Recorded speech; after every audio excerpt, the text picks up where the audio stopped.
Call the meeting to order. City of University Heights, Iowa City Council meeting. Today is January 14th, 2025. The first meeting of the year. Happy New Year, everyone. Welcome. First, all five council are present, and we have some visitors tonight on Zoom, and we have the chief in the audience. Nobody in the audience. Okay, so the first order of business is approval of minutes December 10th, 2024. They were circulated by Mike. Are there any additions or corrections to the minutes?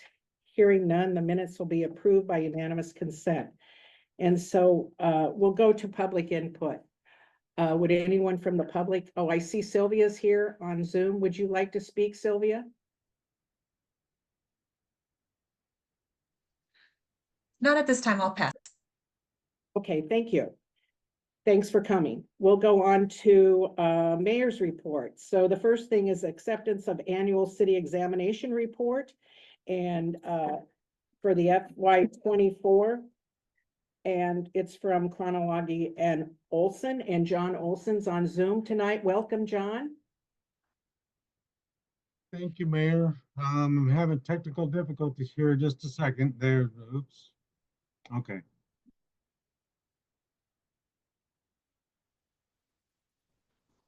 Good evening, everybody. Can everybody hear me? Yes. Okay. As Mayor Fromm said, my name is John Olson. I'm with Chronology and Olson PC, and we've performed the annual examination of the City of University Heights. Purpose of the examination is to perform a check on the processes within the city rather than focusing on receipts and disbursements and those results. This is not a full audit that has been performed. This was an annual examination of the City of University Heights, looking at items and procedures that the Iowa Auditor of State requires us to do. And unlike an audit, there's no materiality level. And what this means is if we see any non-compliance, we're required to report a comment along with a recommendation. We're not allowed the judgment that we use a lot of times in an audit. And this is because they're looking at the processes. They want to make sure you're doing what you're supposed to be doing. The report, it is a 5-page report that includes, on page 1, it's got a listing of city officials, both before and after the election.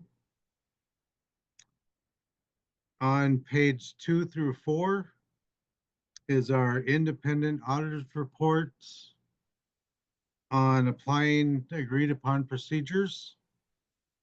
It provides no opinion or assurance on your operations. It provides detail of our procedures that we performed. And the last page of this report has our, as she is scrolling through, the last page of the report has our recommendations and findings. There are 4 of them, and in my opinion, they're all minor non-compliance issues. The segregation of duties, that will always be a comment given the staff size that the University Heights has. Council meeting minutes, there's a summary of receipts that was not included in the publication. Treasurer's report, the receipts and disbursements by fund was not included. And then the budget was exceeded in the public safety, communication, community and economic development, and debt service functions. Again, these are pretty minor non-compliance issues. And I've been working with University Heights for quite a few years, and they're always doing what they're supposed to be doing. And I do know there's been some staff changes in the last couple of years, so everything's been doing good. Um, any questions?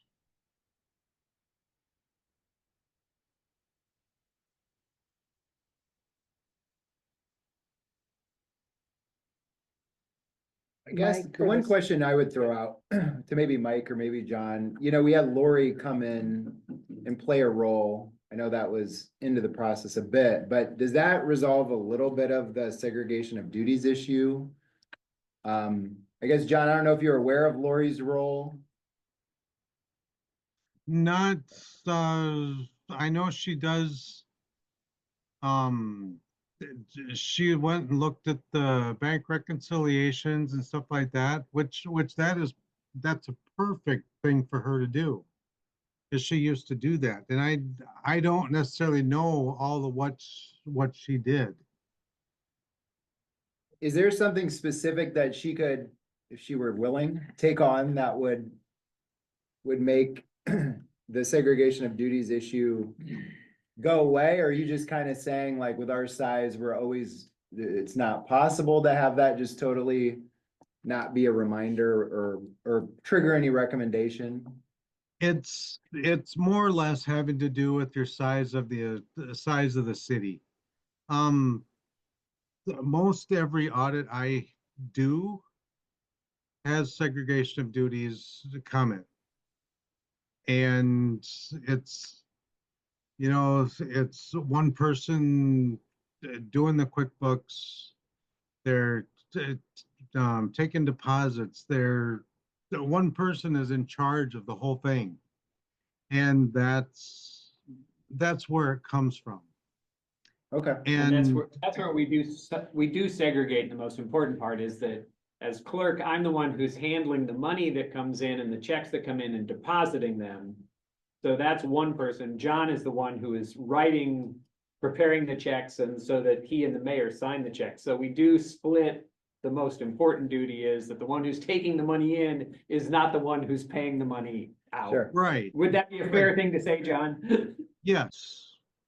That's, and John, if you think of anything else that you see that Lori could do, I don't mean to put you on the spot. If you think of something and want to shoot an email, I would just be curious to know what that might be, just to further solidify. Like Mike just said, though, if we're in good shape with that basic division, that's fine. If you see another role for her, I'd be curious to know what that would be.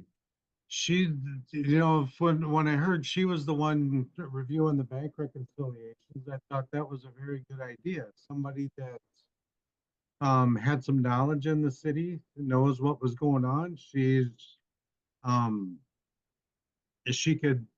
was a perfect one to review them. And to me, that's great for her to do that. And I guess whatever she would want to do. As I said, you're doing what you can with the size of staff. You're never going to get rid of that comment unless you increase the size of your staff. Got it. Thank you. And I don't think that's probably what you're looking at doing. So I've had a bigger city that I audited that, yes, they had a numerous staff in the accounting department, so they could segregate stuff. But when you've got one person doing most of the book work and doing basically doing all the accounting, it's very tough to get away from that comment. And if you look at most small city audit reports or annual examination reports, you're going to find that comment in pretty much everyone. It's just the Thank you. nature of a small city. Sounds good. Thank you. You're welcome. So I know that the staff is aware of all the other ones Well, too, I think and the you're other one- working on that, I know. And that's why the packet was so much bigger tonight, because it had the budget information included and kind of played a little catch up there, so, but Yeah. that'll be, And it has a budget right, versus actual by fund, right, right, which will be coming every right, Right, month. every home now. So, Yes. thank you. Yeah. Any other questions for John? That job. Oh, okay, John, thank you. Thank you said very much. Might stay a little bit, or you might, so you're welcome to stay. All right, Thank Thank you. you. Okay, then we'll go to mayor's report. And, well, we're in mayor's report, but the next thing is consideration of resolution 2501. The very first resolution, ratifying the mayor's appointments to the Tree Board, Board of Adjustment and Zoning Commission. And what they are is, as Steve put in his report, they're, reappointments, Curtis Schoenthaler from the Tree Board, he served 1 year, he was taking finishing someone else's term. So he was glad to be reappointed, which we're very happy about. As of, Jay Speckine, he also was serving like 2 years of an already, of somebody else's term, and so he is happy to serve for a full term. And then the Board of Adjustment, David Dyack, he has served 1 term, but he's willing and happy to serve another term. And so those are the 3 people. And so that's consideration of resolution 2501. The only question I would have is if it's convenient at all to strike the word zoning in the title and say commissions. I don't know, when I read that, just says zoning commission at the top, resolution ratifying appointments to the University Heights Zoning Commission. And maybe just strike zoning and say commissions, if that makes sense. Okay, well, you're gonna do that, Mike? There, If it may, I don't know that, I don't think it's substantive, but just if someone was paging Sure. through and saw, would you like to make the so motion? moved. Thank you, Nick. Motion by Nick, is there a second? Second by Lisa. Any discussion? Roll call vote. Gone, Aye. Herbold, Aye. Moore, Aye. Schroeder, Aye. Swales. Yeah. Aye. Motion carries 5-0. And then I wanted to say that we got a Mid-American Energy Community Grant again, that was for $500. And this is earmarked for new farmer's market. The large sign for the farmer's market's looking pretty beat up, and maybe some type of banner. But the other signs are okay, so that's what so we want to thank Mid-American Energy for that. And they keep it so, because of that, we don't have to charge the vendors to come to our market because of this sponsor. And then, I wanted to say about my MVP for 2024, once again, is the Christensens, Carol Ann and Scott Christensen, for the beautiful garden. It's just gorgeous every year, and I want to thank them for that. And I will let them know about that. And then the last thing I have is because we have a little time at this meeting, I wanted to spend a few minutes on the 90th anniversary this year of University Heights, 1935 to 2025. And so I had asked Mike to pull out some of the photos of the parade. We had a lovely parade, and in 2010, we had just finished the Melrose White Sidewalk. And so we had a ribbon cutting ceremony for that, but he's gonna start with the parade. And so, it was in August because that's our birthday, and we were kind of thinking, and I want to get a committee together. Anybody wants to be on the committee, let me know. I kind of want to do another parade, but we'll see what the committee says. And I just wanted to sheet little pictures. We had,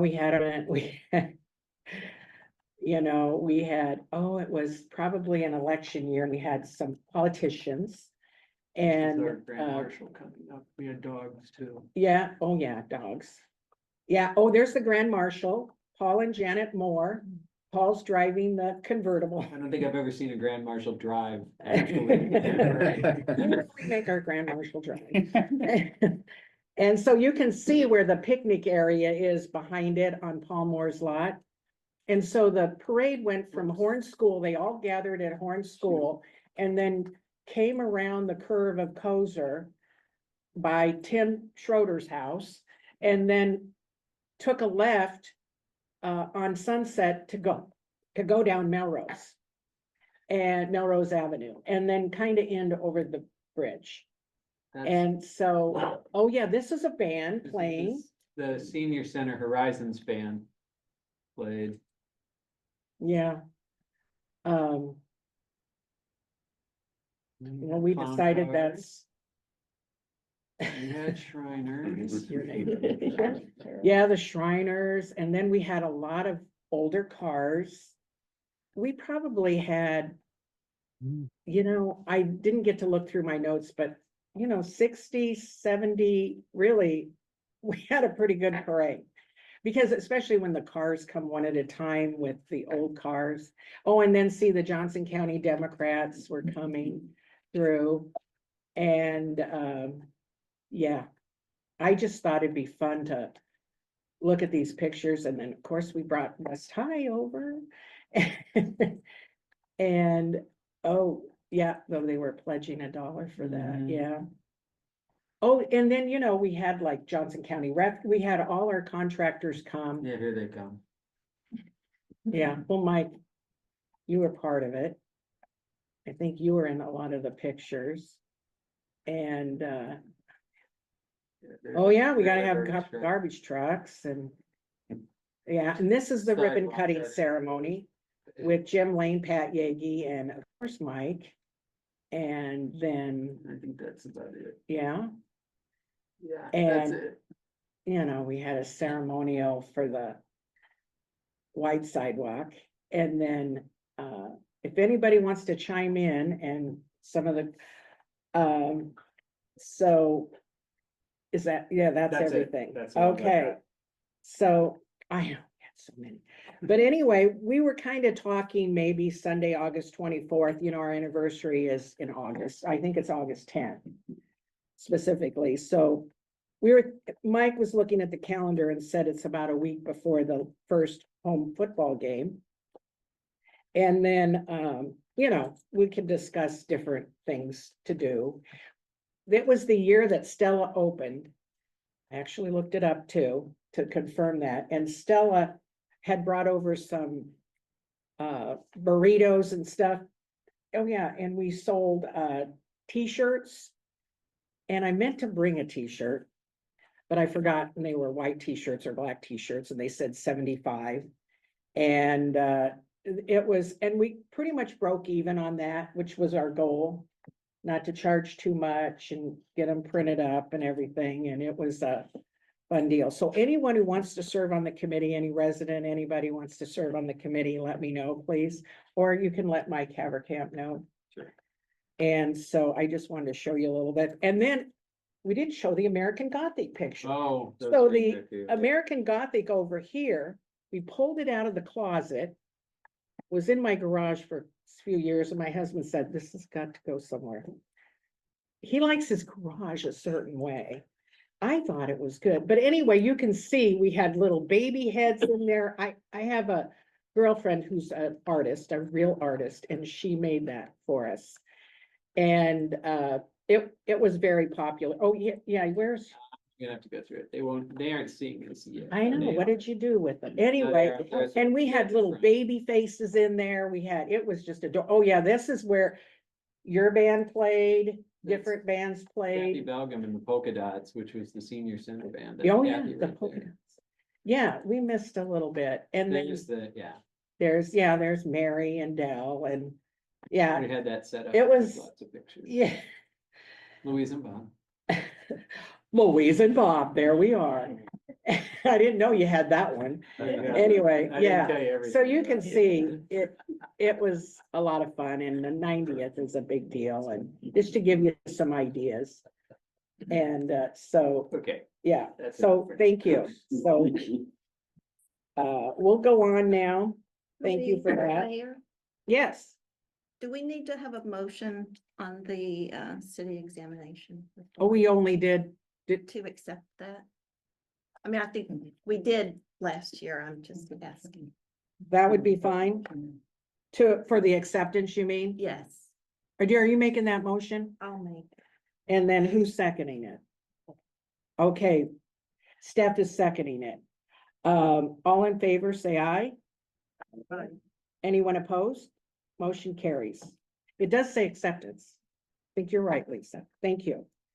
So then we'll go to legal report and you just had a few little, Yep, just the conflict of interest form, I have a collection here, if somebody didn't have a chance to print one or sign it some other time, but I've got them here, the ordinance requires that the council and staff submit a signed version of this form by tonight's meeting, so this would be the time to do it if you haven't already, so I can pass these around, I guess I will pass them on. I put one in front of everybody. Oh, okay, good. Yes, if anybody doesn't have one, let me know. We'll get fun. So, other than that, we don't have anything. any questions for Steve? Okay, we'll move to City Administrator Troy Kelsey. I just very briefly read off some of the things that I've attended on behalf of the city or represented the city. We did the hazard mitigation review. If you have not seen that, Lisa has now posted it on the city webpage. 463 pages. It's for all of Johnson County and the communities. And there's some very interesting background information in it, I think, but it is now posted on the city web for public review and input. We have signed off on the draft, and that's all that it is at this point. Lisa and I got together and went through the webpage as part of her report too, but made some of updates to the administrative side of it. Attended the joint entities meeting. The UH Tree Board was last night. Last month, there was the Sustainability Working Group of Johnson County. There was a West Bank luncheon that focused on Coralville primarily, but some of their accomplishments of their growth and their plans for the immediate future. OUP North had their HOA budget meeting last month. There was the annual exam, of course. Of those things, the tree board tasked me with doing a couple follow-up items. There is Mid-American grant funding available for some trees. There needs to be a letter of support from the city. It doesn't need to be anything too involved. But Mayor, if you don't have any objection, I will draft a letter and just a brief letter and get it to you to sign. And then, Steve, I'll need to get together with you also. The grant, Steve Ballard, the grant funding raised some other questions. Tree Board believes there are monies available that are grant monies that are typically funneled to nonprofit organizations. And there were some questions about, is there any way we can structure, whether it's the, what's the group, Mike? The Community Foundation. That if we could make it work. So those are, they expect me to do some follow-up on that, but other than that, that's really all I have. Any questions for Troy? That letter, does that need to be, is that okay to do it like that and not put it in front of the council? Okay, very good. Thank you, Troy. It's been very helpful to me to have you. I appreciate We're going to be attending more meetings than less between the two. of us, Yeah, have to I say. know. There's quite a few meetings right now. Thank you so much. Okay, we'll go to city clerk. And you sent around your report. I don't have anything to add, other than the things I touched on a few things I don't usually, the court money return with the statewide settlements and things like that. We're an odd numbered year, so there will be municipal elections in November, and depending on the number of candidates, there could be a primary in October. But that, all of the candidate portion of that is funneled through the auditor's office, and nomination papers and all that will be available in August. So, Thank you. Any questions for clerk? Okay, we'll go to the treasurer's report. Well, thank you, Mayor. I just have a couple of things to add. But cleaning up some of the old items that haven't cleared. They were mainly due to previous council members who hadn't cashed checks that were issued to them, so you guys were cashing checks, that would greatly appreciate it. One of the checks that wasn't cashed was written to the great treasurer Iowa, a great Iowa treasurer, hunt. And I'm like, oh, great, now do I send them another check that they won't cash? And I found a way to submit the money by ACH. So that $265 was reset, and that aged item is now off our books because they cannot refuse to cash an ACH. That's it for the cleanup. I'll say budget for another, for somebody else to lead, and I've got 2 warrants to add to the list. Oh. Provided by me by our distinguished engineer. We have the Golfview Avenue permeable paver cleaning work, for $350. And the 116 Golfview Avenue intake cleaning work for $978. That's all I have to add to the list of warrants. Right, your report was very complete. It was very good. You had all the paperwork, and I could look at it because I had more time too, so that was very good. Thank you. Any questions for, Well, I do have Bill? a question for everybody. at Oh, this okay. table. If you would prefer my submission to be in 2 parts, I mean, I have the treasurer's report, everything done. You know, like where the money came in and what have you, I just wait till I receive the invoices and prepare the list Yeah. of the warrants. that was good. If you guys would just like to have the, say the treasurer's report and the budgets for versus actuals earlier, I can send that, and then as I normally do on the Monday before or the day of the city council meeting, I could then send the list of warrants. Cause it just always invariably falls Monday, we get a ton of invoices, and whereas I don't mind mentioning 1 or 2 add-ons to the list of warrants, I don't want to list, a whole bunch. So I put that out there if you want 2 tranches or information, or just in one go. So you're my customer, so. Mike, do you have preference? I mean, I think earlier, I think the more time council has to look at things, maybe the thing for us to talk about, John, is because I usually send out the agenda on Saturday morning with the clerk report. And if we could put them all together and send the clerk and the treasurer at the same time with the agenda, that might be a way to do it. Yeah, without the warrants. Right, but without the warrants, and then just turn the warrants in later. Oh, yeah. Let's look at that. We'll make that work somehow. Yeah. Okay. Yeah. All right, very good. Because the warrants come in even today. I Yeah. mean, yeah, Yeah, like There you was nothing- said, there was nothing yes, Today, but that's. And I got that's an one odd day, Monday. but Right. Very good. Okay. Is there any objection to pay in the warrants with the 2 additions? Hearing none, the warrants will be approved and paid by unanimous consent. Okay, any other questions for John? Thank you. We'll go on to finance, and is it okay if we start with Steve Poole? For you, discussion of the FY 26 budget process calendar that we all got. Thank you, Steve. Cool. Good to be back after a few months here. I know we don't want to plow through this again, but here we are, start of the budget. Last week, I met with John for a couple hours last Thursday, and we went over a lot of the, what are we doing, what are we trying to accomplish, and when, and where to get things from. So just like what we did for the annual financial report, the closeout of last fiscal year, John is going to be doing the bulk of the online files and all that stuff. I'll be training him how to do that. And things on that part. So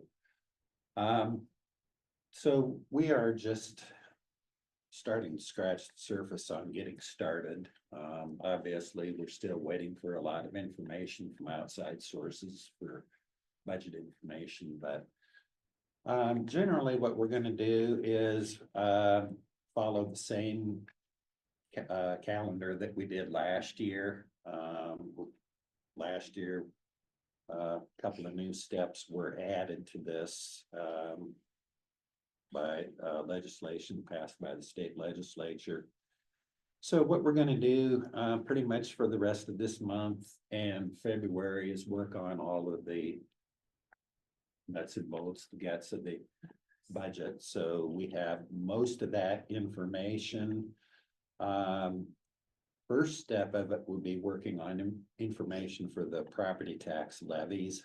The easy one is the general fund levy. That's already predetermined by the state. We are getting a 2.1% increase in general levy dollars this year, which unfortunately only amounts to about $16,000 or $17,000. The general fund levy is somewhere around $750,000. So that one is set. The other levies that we have are dollar specific with actual expenditures, like the debt service levy is based on principal, interest, and fees. We also have transit levy up to a maximum levy of 95 cents, and that's dollar for dollar on the transit costs. That would be City of Iowa City and seats. And then we have employee benefits levies. That's the biggest calculation. We have payroll taxes, IPERS, and then also health insurance. And I think that's pretty much it for the levies. So at least for the month of January, that's what we're going to be focusing on, so we can get that information. So on February 11th, we'll have our first discussion on that. Will we be at the point that we'll know that those are the last final amounts? I'm not totally sure, but I think we can get all the information by then. And then we will continue working on that up through the March 11th council meeting. At that point, we pretty much are gonna stop for a while, because by March 15th, the property tax levy information has to be online, so the Department of Management can send that information to the county auditor. And so by March 15th, the county auditor can mail out those truth and taxation postcards or little letters. Once those have gone out, then we restart the process later here, where we will actually meet to discuss the final budget and go through the approval process. So it's almost exactly the same schedule that we did last year. We have a few public hearings in here. Nothing different. Then also I added a column on the right assigned to, this would be I guess the primary ones that work on getting this information. John and I will be doing the bulk of this information, and there's a few spots on here where it says all, and that's all of us. So we'll be working on this over the next couple of months. And then when we get to sometime after the March 11th council meeting, when we the public hearing for the budget, let's see, I have Lisa, I hope you would be willing to deal with getting that information on the city's website on the same day of publication again. So Okay. Sprinkle some magic on the website. Yeah. otherwise, it's pretty much the same process we did last year. No changes this year that I'm aware of. State legislature's back in session. They're talking like they're gonna make more changes again, but I'm not sure what they're gonna change. So we'll see where we go on that. I'm hoping that if they do make some changes, I hope they don't make those applicable to this next budget, because I think it was a couple of years ago they did something. I don't recall exactly what it is, but That made for a little bit of a challenge, so we'll see where we go, but otherwise, this is pretty much the outline that we're gonna do. And if something that should come up that this really interferes with another date for a meeting or something, just let Louise and I know, or John know, but otherwise it's we don't have a lot of flexibility on it, just to meet publication deadlines and to get information to others like the county auditor so they can get their part done. So anyway, that was all I had this time. Okay, any questions? Okay, I'll work at getting any information to you and John with budget things, okay? Well, thank you so much. And then Nick wanted to give a report. Oh, just, no, I don't have any other report. I'm gonna Okay. be, following up on some of the Think Iowa City stuff. Next meeting would be the plan. Things are starting to kind of come together, so have some information hopefully to share at that point. That would be Great. it. Thank you. Any questions for Nick or Steve?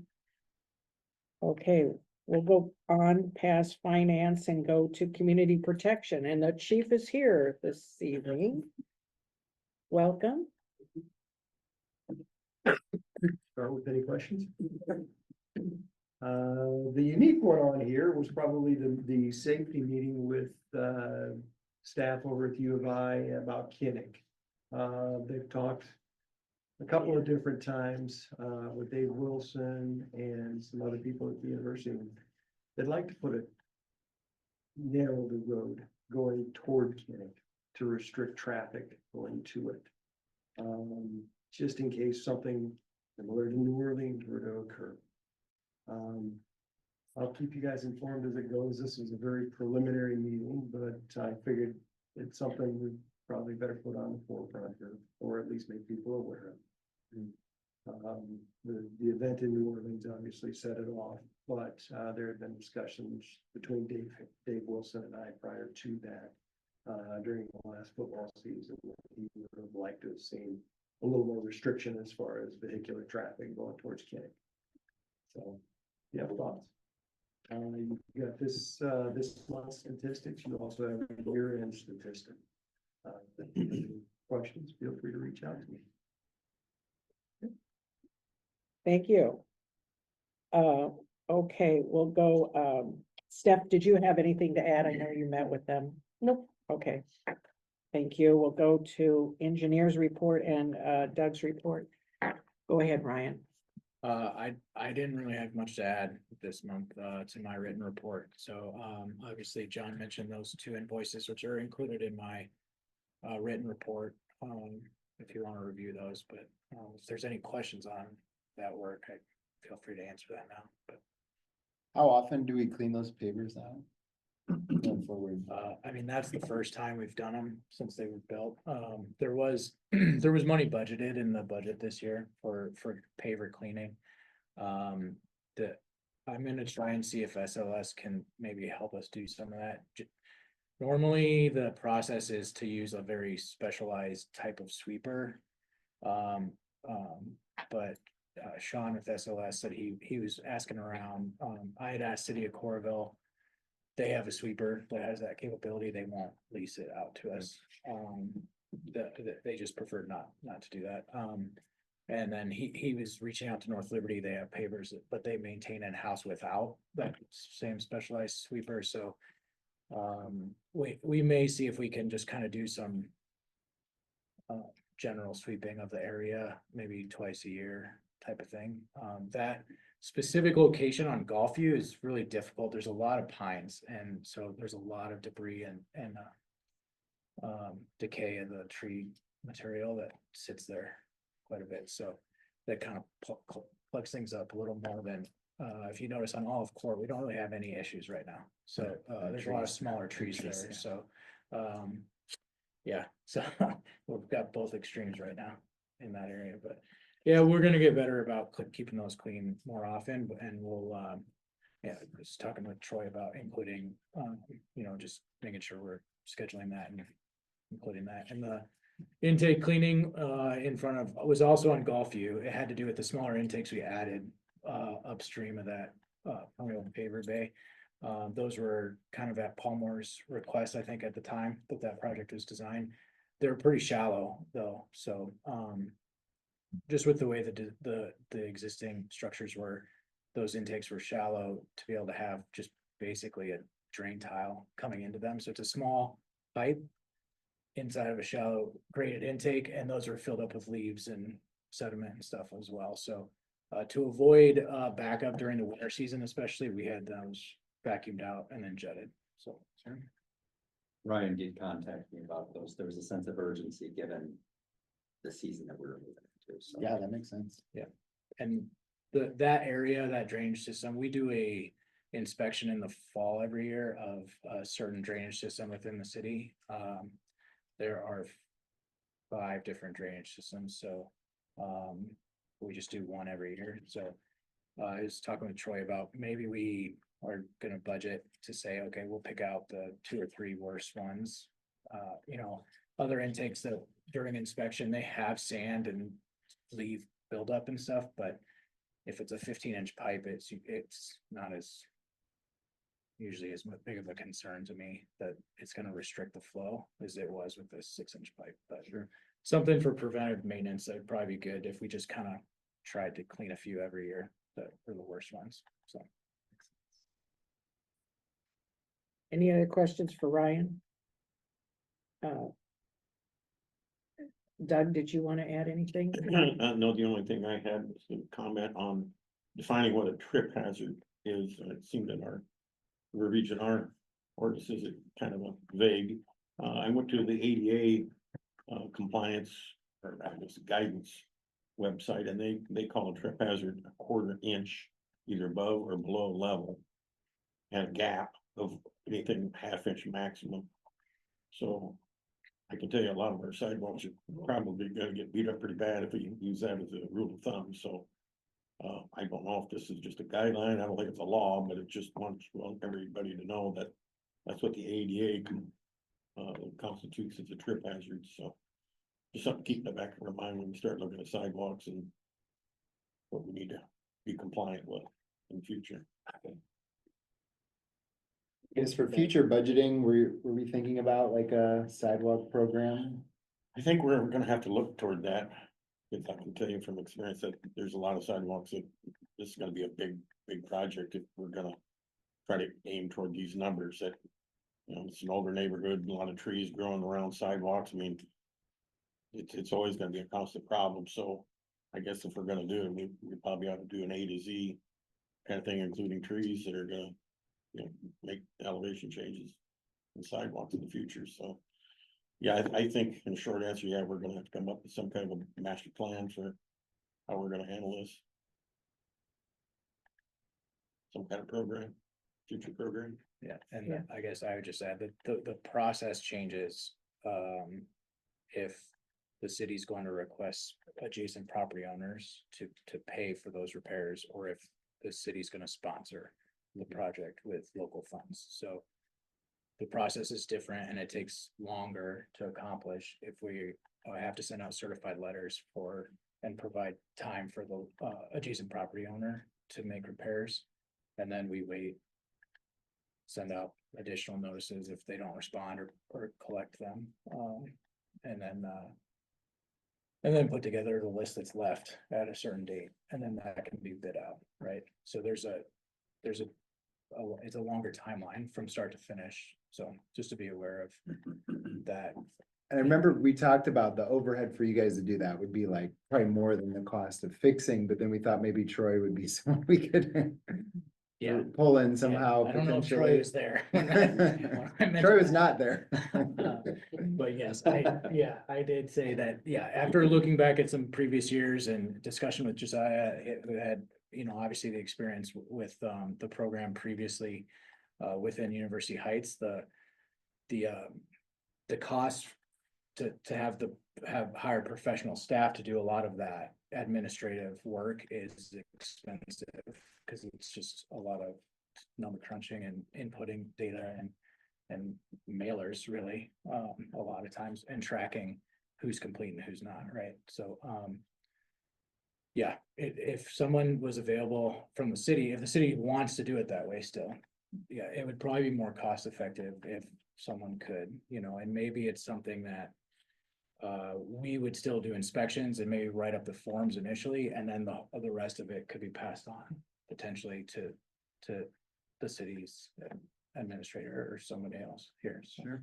I mean, my initial reaction is either we do it that way and then follow up with owners and have them, make sure they're fixing them so we don't have the issues that were initially brought up from that court case. Or we have, a program where the city's going around and fixing those, but I think if we do it that way, obviously we need the funding for it, but I think we also would want to monitor. I know there was concern if we were doing it, that if people were abusing their sidewalks by, some of the examples were given, I think heavy duty equipment being driven on them to remove snow or whatever, then, have the landowner or the homeowner accountable for that, but then otherwise run our program. So I could see it either way. I don't know that might be something to consider for the upcoming budget discussion. Maybe not. I don't know. If we're gonna be close enough to think about it this year, but if we had a sense of the trade-offs of, we think, we might need to play a little catch up right now, but eventually if it were chugging along, if it would be, a certain level of funding, that would be interesting to know, or otherwise just develop a process so we, as a city, are keeping our sidewalks, free of trip hazards that would not cause the issues we've talked about in the court case, but. So however you think would be a good way to evaluate. I don't know what I'm asking in terms of how much time that would be to kind of evaluate the different kind of models of a program. I mean, I think the easiest way is during our budget process, I'll just probably try to put together a number of, I'll probably just utilize the data we already have from this last fall of which the number of properties that were an inch or above offsets, right? And we use that because that's Iowa City's current program's threshold. University Heights threshold used to be 3/4 of an inch. I think Coralville's is still 3/4 of an inch. Cedar Rapids, I think when I was looking around, is a little bit stricter. And it might even be the 1/4 inch, which is pretty tight. I mean, that's a pretty tight, so you'd have a lot of replacements probably. 1/4 inch is usually our threshold for new construction, I guess, to give you, that's what our SUDAS manual says. As long as it's within a 1/4 inch when it's brand new, it's acceptable. So, it's hard to know what's a legal hazard. Somebody might trip on something and other people might not. That's, I guess, hard for me to answer that, but I can try to put that together and try to match the general other cities around here as best we can, but I would try to initially come up with a cost if the city were just to pay for it all, estimate what that would be for the 26 properties I think we identified last fall. And that's a little For the- deferred for the maintenance 1 too, inch, right? and And then then- for like future budgeting. That, I Yeah. would assume that's a little deferred maintenance that. many yeah, people like- have been replacing. Yeah, right, like you're saying, it costs you less further out. right? Yeah, Yeah, yeah. yeah, so once the program's running, you'd have fewer properties marked up, right? There'd be fewer locations every year over year, so. And the program before was split up into 3 zones. I guess, the way that decision from the Iowa Supreme Court reads to me is that basically at all times, the city's liable, and with a city the size of University Heights, it might be worth it just to walk the whole city annually, I guess. To just try to cover yourself to make sure nothing's really drastically out of whack, but. Steve, did you read it that way also? Yeah, I read it that if we did our inspections and we made our notifications, that they were liable then. that's true. Okay, so I'll get back to you with a little more Yeah. flavor on that, and I did not hear from anybody at the League of Cities, but I would expect that there might be some effort at the legislature this year to address that Supreme Court decision, which was just from last August. I don't when I talked to them earlier or later last year, I didn't get a clear sense from the League of Cities that what priority that would be on their legislative agenda, but I just gotta believe somebody's talking about it, so we'll see what that brings. Into some of your comments, Nick, and Doug's. Given that whichever way we go, initially it's going to be kind of a more global and then maintenance moving forward. Whichever way we go, I think there's going to be a higher initial cost that first year. But administratively, I mean, the engineers will need to come and do the inspection, but we should be able to do the following 26 properties right now. But even if you did all 400, whatever there are in University Heights, I think that's doable from an administrative standpoint as far as the follow-up once Brian or his crew identifies it. So that first year, there's going to be inflated costs regardless, but then moving forward, who bears the burden? I think the goal was, once we got our streets kind of in shape, we were gonna move to sidewalks. So we still got a few streets to go, but we may have to address the sidewalks kind of in the interim. Well, the other thing I can keep reminding everyone is that we had talked about replacing sidewalks when we have a street project in a particular area. And I'll harp on the issue that I have, where my neighbor's sidewalk is going this way towards her property and my other neighbor's sidewalk is doing this. And Terrible. if I have to meet up, I mean, it's not the only place in town that's doing that, but you've got to replace it. A longer area of sidewalk Oh, to really, get it that's- fixed, so. There's a lot of inclination changes and heights, altitude, I mean, a lot of changes are gonna have to be made to make that right. And I don't know, it's quarter of an inch is Yeah, that's pretty unrealistic. Well, I mean, fresh concrete in a year, change of pencil height, it's quarter inch. So. Yeah, I know we have a lot of things we want to do with our money, but it also seems a little bit arbitrary that, like, my property has a brand new sidewalk, so I'm kind of off the hook for a while some people would not be, and then some people don't have sidewalks, so it just seems, I don't know, it just seems tough to kind of put too much of a burden on that landowner. I guess that's my initial reaction. I don't know about initial, but I guess we've talked about this for a while, but that's my current thought, for what it's worth. I think that's what we're hoping, because the casino, we call it casino, the hotel, was gonna help provide a little extra income to take care of the streets and sidewalks a little more frequently, a little more sooner. So I'm hoping that that'll start showing that revenue here sooner than later. So you're gonna move forward with cost estimates? Yeah. Yeah, Like I said, I think that's probably I think so too. We need to have data to make a decision. just a price if the city were to completely pay for it, basically. Thank you. Any other discussion of?